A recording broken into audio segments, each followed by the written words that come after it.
Hello everyone, what is up? It is me, AlbyMTG, and today I'm bringing you guys a modern deck tech. This is going to be 20 tickets, Modern Druid Tribal. It's a very, very sweet deck, and it revolves around the card Gilt-Leaf Archdruid. Gilt-Leaf Archdruid being a 5-mana 3/3 elf druid. Whenever you play a druid spell, you may draw a card, and then you can tap 7 untapped druids you control to gain control of all lands target player controls. So of course what we'll be doing in here is just trying to empty out our hand, putting a bunch of druids onto the battlefield, using a Gilt-Leaf Archdruid to steal all of our opponent's lands so that they can't answer our board, and then because they're going to be essentially stuck on one land then for the rest of the game, because this is a repeatable effect that we can do every turn. If they play one land, we can just tap 7 again and then just steal their land back. So Gilt-Leaf Archdruid basically just it's a slow death where we have to just continuously keep stealing their lands, and then if they don't play a land, then we'll get in for a couple damage, but if they do put down a land, then we can only get in for 1 or 2 for a turn. So it's a very slow, grindy death similar to Lantern Control. However, it's a whole lot more fun because, like I said, it's only 20 tickets here, and there's nothing more fun than just stealing all of your opponent's lands. So without further ado, we'll go ahead and get into the deck. You can see we're starting here with 42 creatures with 1, 2, 3, 4, 5, 6 1-drops, all 4 ofs, so that's 24 1-drops in the deck, meaning we're most likely going to have at least one 1-drop in our hand, if not 2 or possibly even 3.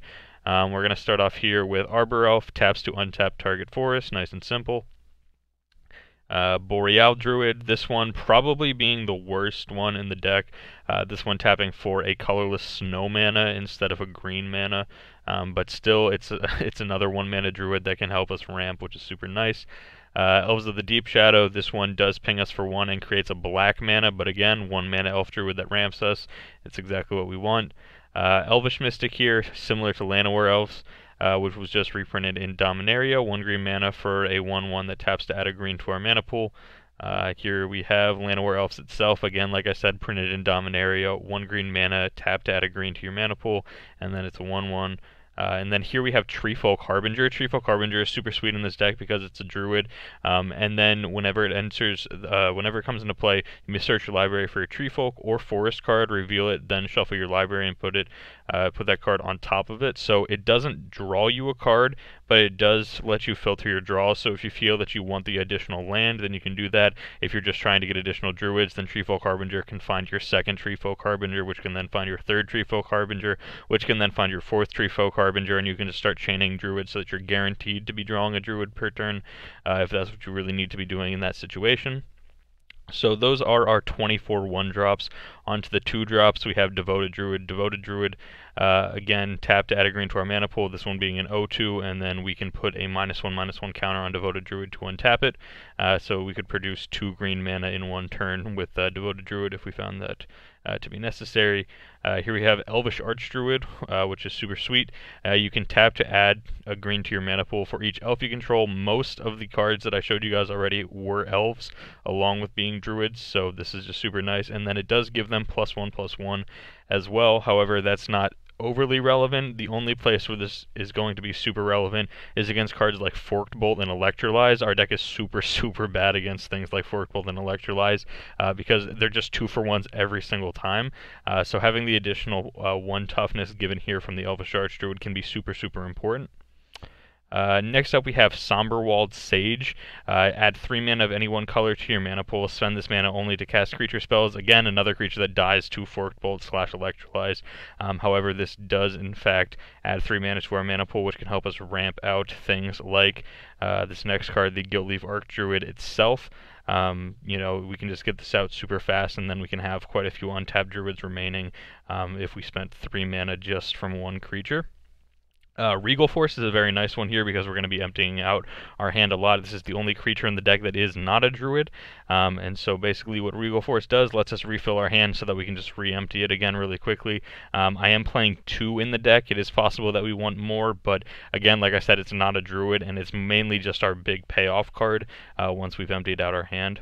Also, I should probably put these over to the online prices, since the online prices are kind of what the draw to this deck is because of how cheap it is online compared to paper. This deck is super cheap online, being less than 20 tickets, but then in paper, you're looking at things like Devoted Druid being $25, Gilt-Leaf Archdruid being $17 for a playset, and then some sideboard cards being super expensive. So those are our 42 creatures. In terms of spells, we're only playing 5. We are running 1 Court of Calling here. Court of Calling basically just reads, tap a bunch of druids, go find your Gilt-Leaf Archdruid. That's essentially all it says here. Adventurous Impulse being a new card from Dominaria. This one again being my friend Magic with Zuby. This was his preview card, his spoiler card for Dominaria. So this is actually the second time I've brought up Adventurous Impulse in a video, which is super sweet that he got a preview card, which was not only, it's not just only super sweet that he got a preview card, but it's also super sweet that he got a playable preview card, which makes it even better. So Adventurous Impulse, sorcery, look at the top 3 cards of your library. You may reveal a creature or land card from among them and put it into your hand. Put the rest on the bottom of your library in any order. We have 42 creatures and we have 13 lands, so the chances of us missing with an Adventurous Impulse are extremely unlikely. The only chance of us missing is if we find like the remaining 3 Adventurous Impulses off of our Adventurous Impulse, which would be super unfortunate, but most of the time we'll be finding some sort of a creature with the possibility of hitting a land in the worst case scenario. In terms of lands, we are only running 13 Forest. Because we do have 24 1-drops in the deck, we can cut back on lands quite immensely, and then because most of these, or all of these, I guess, essentially ramp us. Like Treefolk Harbinger doesn't necessarily ramp us, but it can find us a forest, which then can just allow us to play out more cards then. But every other one, like Arbor Elf, Boreal Druid, Elves of Deep Shadow, Elvish Mystic, and Llanowar Elves, all ramp us. So we have a third of our deck that can ramp us on turn 1, which is super nice. Which means that we can play the 13 Forest and get away with having a lower land count. One of the things that's really important with this deck is because of how much the Druids matter for the payoff, which is Gilt-Leaf Archdruid. We really don't want to be drawing into a bunch of lands. Getting mana flooded would be absolutely horrible for us. We really want to be able to just play a ton of creatures. Alright, now we're going to go on to the sideboard. The first card we have here is Life Goes On. 1 green mana, you gain 4 life. If a creature dies this turn, you gain 8 life instead. The only time you're ever bringing this in is against super aggressive decks like maybe Goblins or against Burn, because gaining life against Burn is a fantastic way to kind of set them back. Essentially, if you're gaining 8 life, this reads counter 2 target Boros Charms, which is super nice for just 1 mana. We have 1 copy of Nature's Claim. Destroy target artifact or enchantment. Its controller gains 4 life. Again, because we're going to be taking all of our opponent's lands, we don't really care if they're going to have 4 life. Because we're that grindy deck, like I said, like Lantern Control almost, where you're just kind of sitting there playing the kind of Magic where you know your opponent's dead, but they're not technically dead yet. They still have more than 0 life, but you know that they're pretty much dead. So we don't really care that they're gaining the life. We'll be able to finish them off anyway, and then just destroy target artifact or enchantment. 4 copies of Relic of Progenitus. We don't really do anything with our graveyard at all, so we're allowed to run the full playset because we don't care if we're exiling our graveyard. This does get us to draw a card as well, so it cycles in the worst case scenario for 2 mana. So yeah, just very good against graveyard-based decks. It's an extremely powerful card in Modern, which is why online right now it is about $3.80 per, or 3.8 tickets per playset of Relic of Progenitus, and in paper nearly $20 just for the playset of Relic. So in paper it'll cost you essentially the same price for a playset of Relic of Progenitus as it would to just buy this deck online, which is absolutely crazy. Here we have 2 copies of Heroic Intervention. One of the worst things about this deck is how bad we are to board sweepers. Things like Anger of the Gods, Supreme Verdict, etc. These are all ways for us to get around those mass kill spells, Damnation as well, Wrath of God, those kind of effects. Getting Hexproof and Indestructible can be super important because we can go turn 4,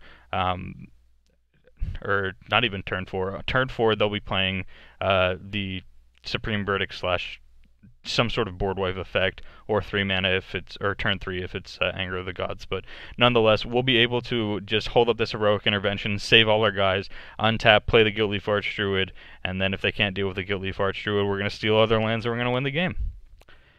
So after Heroic Intervention, we have 3 Nightshade Peddler. This card is weird. It's kind of bad, I'm not going to lie. This card is not the best. But in terms of green, green does not have a lot of removal. So what we do have here in terms of removal from the sideboard is Nightshade Peddler. It is a Druid, which does help with our Druid Tribal deck, and what it does is it has Soul Bond, so you can pair this creature with another unpaired creature when either enters the battlefield, and they remain paired for as long as you control both of them. And then as long as Nightshade Peddler is paired with another creature, both creatures have Death Touch. So essentially, we're just going to be chump blocking and hoping it lives, and then that'll be how we kill creatures. It's not good. It certainly is not good, but it is a Druid and gives us some type of removal, which can be important in certain matchups. So that's why Nightshade Peddler is in the sideboard. After that, we have 2 copies of Choke. Choke is just super good against all the blue decks. Islands don't untap during their controller's untap step. Nice and simple, stops all of the blue decks, and that's pretty much the only time you're bringing this in. And then the final card we have here is 1 copy of Chameleon Colossus, 2 colorless and 2 green for a 4/4 shapeshifter with Changeling. Changeling meaning that this card is every creature type at all times, so it does count as a Druid, which is super nice. It has protection from black, which can be good against the black removal spells like Dismember and Fatal Push. And then for 2 colorless and 2 green, Chameleon Colossus gets +X/+X until end of turn, where X is its power. So this has been 20 tickets, Modern Druid Tribal. I think this deck is super sweet, and it's probably something that I'm going to end up streaming in the future. I haven't really gotten a lot of time to stream recently because I've been focusing so much on YouTube, but I do want to get back into the habit of streaming, and I want to play some of these super sweet decks that I've been brewing, including this one right here. Stealing your opponent's deck, or stealing your opponent's land seems super fun to me. Gilt-Leaf Archdruid, just an absolutely fantastic card, and I can't wait to get in some games with it. So hopefully you guys did enjoy this video. If you guys did enjoy this deck tech and you're planning on playing it, go ahead and let me know down low in the comment section below. Your friendly reminder that we do have a giveaway currently going on. We are giving away some Dominaria cards, 1 Mox Amber, 1 Jaya Ballard, and 1 Foil Yargle. Today is May 1st. So on May 3rd at midnight, the giveaway is going to be ending. So if you're watching this video past May 3rd, then I'm sorry you missed out on the giveaway. But if you're watching this beforehand, be sure to enter that giveaway. Of course, the link will be down low in the description below. Again, if you guys did enjoy this video, a like and a subscription would be absolutely appreciated as well. And I hope you guys enjoyed the video and you found it to be informative. Again, like I said, let me know if you enjoyed this deck tech and if you guys want to see more deck techs from me in the future. And I will see you guys here tomorrow with yet another Magic the Gathering video.